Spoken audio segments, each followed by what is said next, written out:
It's funny how $80 can change your life, not in the way you might think, not by winning a lottery or making a lucky investment. No, $80 was the price of my freedom, though I didn't know it at the time. I was 23, fresh out of college, working my first real job at a small tech startup. The pay wasn't great, but I loved the work. I was learning, growing, dreaming of building something of my own one day. My parents, though, they had different ideas about success. "Olivia, we need to talk," my mother's voice crackled through the phone one evening. I was still at the office, debugging code that would later become the foundation of my company. "Your father and I are a bit short this month. We need $80 for the cable bill." It wasn't the first time they called asking for money. Ever since I'd started working, they treated my bank account like their personal emergency fund. 20 here, 50 there, small amounts that added up to thousands over time. "Mom, I can't," I said, my voice firm but gentle. "I've already helped with the electricity bill last week, and the car payment before that. I need to save for my own future." The silence on the other end was deafening. Then came my father's voice. He must have been listening on speaker. "Your own future?" he scoffed. "What future? Working at that worthless startup. We put you through college, and this is how you repay us." I closed my eyes, remembering the student loans I was still paying off. Loans that were in my name, not theirs. "Dad, I pay for college myself. I'm still paying for it." "After everything we've done for you," my mother chimed in, her voice rising. "We gave you a home, raised you, and now you won't even help with $80. What kind of daughter are you?" I felt something snap inside me. Years of guilt, manipulation, and financial drain crystallized into a moment of clarity. "I am a daughter who needs to stand on her own feet," I replied, my voice steadier than I felt. "And you are parents who should do the same." "How dare you?" my father exploded. "If you don't send that money right now, you're dead to us." "Dead, you hear me?" I gripped my phone tighter, tears threatening to spill. "I hear you, Dad.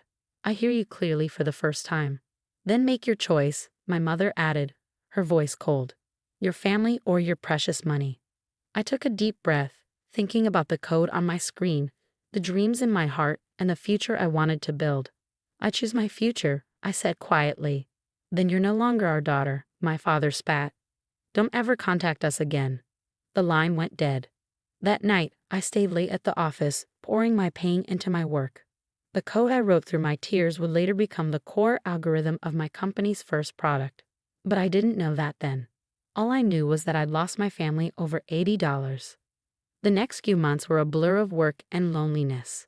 My parents kept their word. They blocked my number, returned my letters unopened, and told the entire extended family that I was dead to them. My cousins, aunts, and uncles who had always praised my academic achievements and career choices suddenly treated me like a pariah. But something unexpected happened.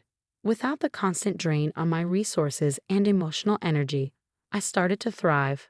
The small savings I managed to build up became my seed money.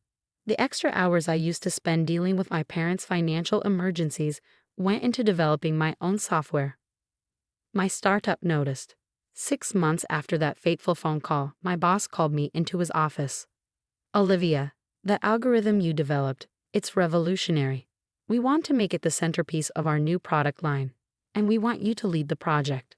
I threw myself into the work. Every rejected family dinner invitation became an extra hour of coding. Every holiday spent alone turned into a new feature development. The pain of being disowned fueled my determination to succeed. A year later, I had a choice to make. The company wanted to buy my algorithm outright for a substantial sum.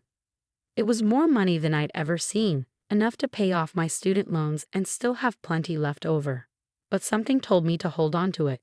This wasn't just code anymore.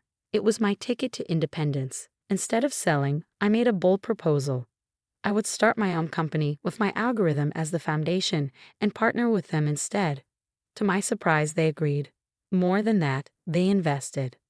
Olive Tech was born in a small office with 3 employees.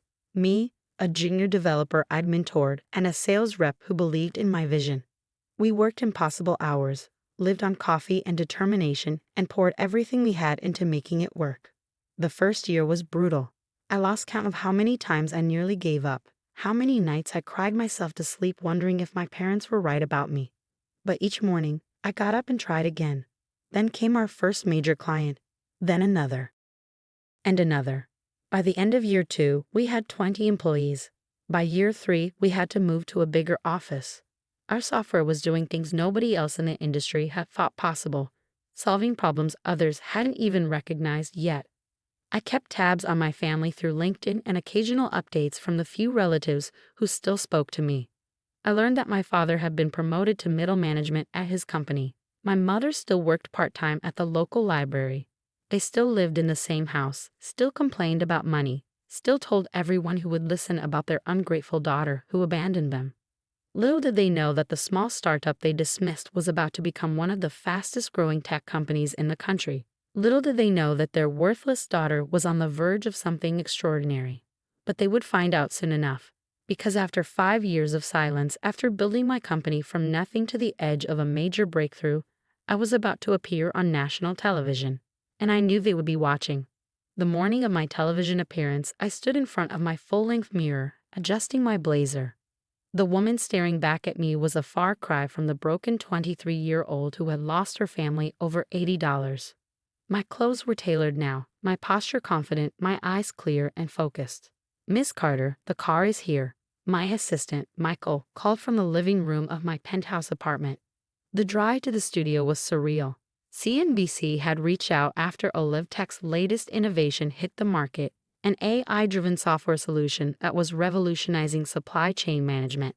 Our company valuation had just hit $80 million, a number that felt like poetic justice. "Just remember," Michael said, reviewing our prep notes, "they'll want to focus on the technology, but they'll probably ask about your background too. Are you sure you want to tell the whole story?" I nodded. It's time. The studio lights were bright, the makeup artist's final touches perfect. As I sat across from the interviewer, Sarah Chin, I thought about my parents' small TV in their living room. They never missed the morning business news. Today we're joined by Olivia Carter, founder and CEO of OliveTech, the company that's been making waves in the tech industry. Sarah began.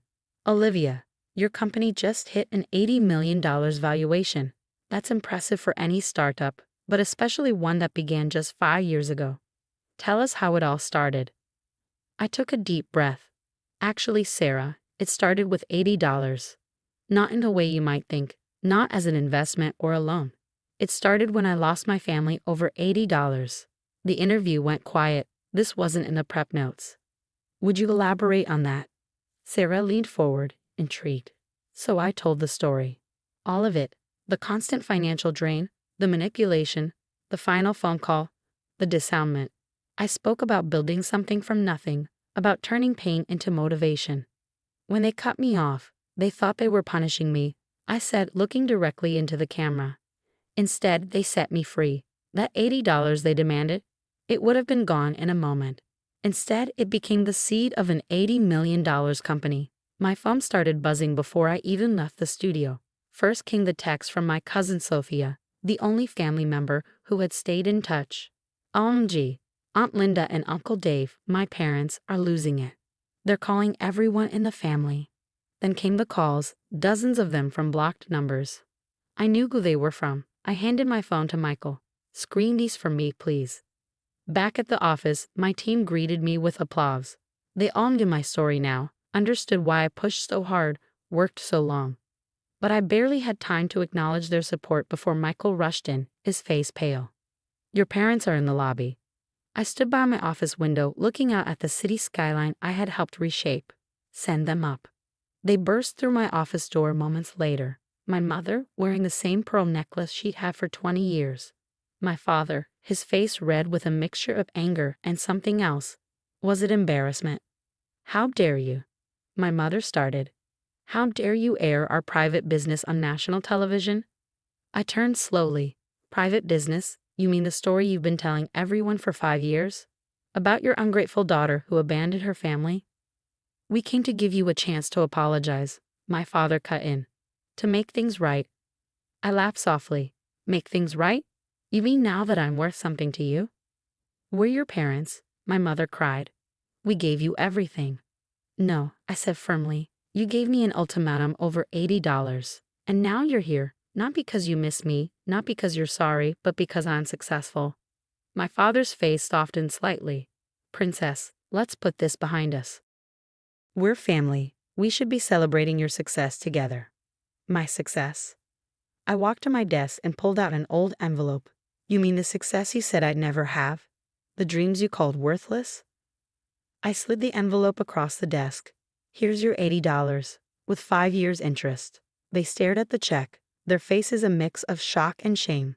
But we don't want your money, my mother whispered. We want our daughter back. The daughter you had doesn't exist anymore, I replied. You killed her the night you chose $80 over her. The woman standing before you, she built herself from the ashes of your rejection. Please, my father's voice cracked. We made a mistake.